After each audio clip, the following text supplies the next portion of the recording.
جنگ خندق میں حضرت حذیفہ کی جاسوسی کا واقعہ بیان کیا جاتا ہے کہ حضرت حذیفہ بن یمان رضی اللہ تعالیٰ عنہ سے ایک شخص نے جو کوفے کے رہنے والا تھا کہا کہ اے ابو عبداللہ تم بڑے خوش نصیب ہو کہ تم نے رسول اللہ صلی اللہ علیہ وسلم کو دیکھا اور ان کی مجلس میں بیٹھا کرتے تھے تو تم کیا کیا کرتے تھے؟ حضرت حذیفہ رضی اللہ تعالیٰ عنہ نے فرمایا واللہ ہم جان نثاریاں کیا کرتے تھے۔ نوجوان فرمانے لگے سنیے چچا اگر ہم حضور صلی اللہ علیہ وسلم کے زمانے کو پاتے تو واللہ آپ کے پاؤں بھی زمین پر رکھنے نہ دیتے۔ آپ رضی اللہ تعالیٰ عنہ نے فرمایا بھتیجے لو ایک واقعہ سنو۔ جنگ خندق کے موقع پر رسول اللہ صلی اللہ علیہ وسلم بڑی رات تک نماز پڑھتے رہے۔ فارغ ہو کر دریافت فرمایا کہ کوئی ہے جو جا کر لشکر کفار کی خبر لائے۔ اللہ کے نبی صلی اللہ علیہ وسلم یہ وعدہ کرتے ہیں کہ وہ جنت میں داخل ہوگا۔ کوئی کھڑا نہ ہوا کیونکہ خوف کی، بھوک کی، سردی کی انتہا تھی۔ پھر اب صلی اللہ علیہ وسلم دیر تک نماز پڑھتے رہے۔ پھر فرمایا ہے کوئی جو جا کر یہ خبر لا دے کہ مخالفین نے کیا کیا۔ اللہ کے رسول صلی اللہ علیہ وسلم سے مطمئن کرتے ہیں کہ وہ ضرور واپس آئے گا اور میری دعا ہے کہ اللہ تعالیٰ اسے جنت میں میرا رفیق کرے گا۔ اس بار بھی کوئی کھڑا نہ ہوا اور کھڑا ہوتا بھی کیسے؟ بھوک کے مارے پیٹ کمر سے لگے ہوئے تھے، سردی کے مارے دانت بج رہے تھے، خوف کے مارے پتے پانی ہو رہے تھے۔ بالآخر میرا نام لے کر رسول اللہ صلی اللہ علیہ وسلم نے آواز دی اب تو کھڑے ہوئے بغیر چارہ ہی نہیں تھا۔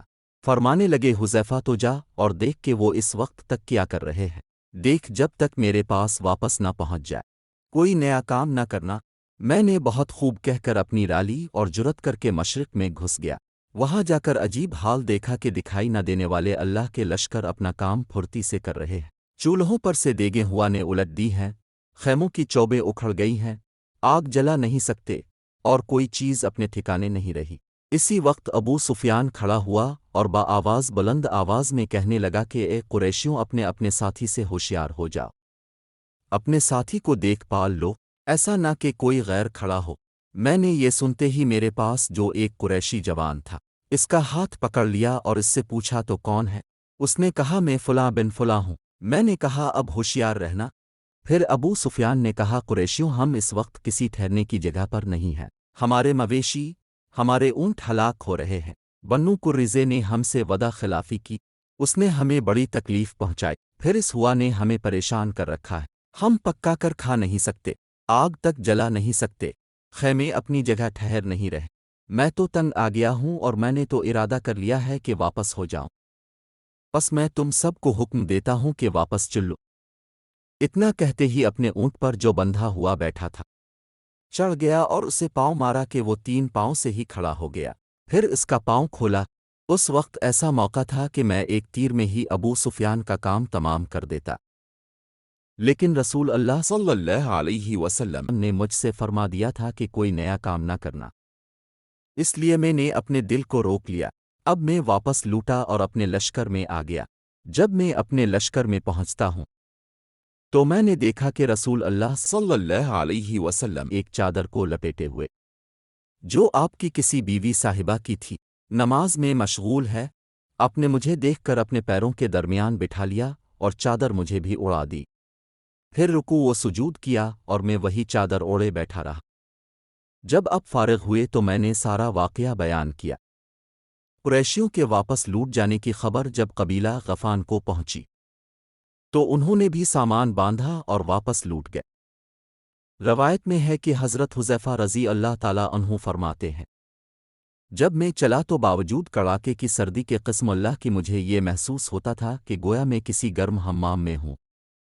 اس میں یہ بھی ہے کہ جب میں لشکر کفار میں پہنچا اسی وقت ابو سفیان آگ سلگائے ہوئے تانپ رہا تھا۔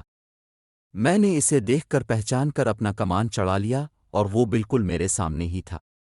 ناممکن تھا کہ میرا نشانہ خالی جائے، لیکن مجھے رسول اللہ صلی اللہ علیہ وسلم کا یہ فرمان یاد آ گیا کہ کوئی ایسی حرکت نہ کرنا کہ وہ چوکنے ہو کر جائیں، تو میں نے اپنا ارادہ ترک کر دیا۔ جب میں واپس آیا اس وقت بھی مجھے کوئی سردی محسوس نہ ہوئی، بلکہ یہ معلوم ہو رہا تھا کہ گویا میں حمام میں چل رہا ہوں۔ ہاں جب حضور صلی اللہ علیہ وسلم کے پاس پہنچ گیا بڑے زور کی سردی لگنے لگی اور میں کپ کپانے لگا، تو حضور صلی اللہ علیہ وسلم نے اپنی چادر مجھ کو اڑا دی اور میں جب اوڑھ کر لیٹا تو مجھے نیند آ گئی۔ اور صبح تک سویا رہا۔ پھر صبح خود رسول اللہ صلی اللہ علیہ وسلم نے مجھے یہ کہہ کر جگایا، اس سونے والے بیدار ہو جا، اور روایت میں یہ بھی ہے کہ جب اس تابعی نے کہا کہ کاش کہ ہم رسول اللہ صلی اللہ علیہ وسلم کو دیکھتے اور آپ کے زمانے کو پاتے، تو حذیفہ رضی اللہ تعالیٰ انہوں نے کہا کہ کاش تم جیسا ایمان ہمیں بھی نصیب ہوتا، کے باوجود نہ دیکھنے کے پورا اور پختہ عقیدہ رکھتے ہو۔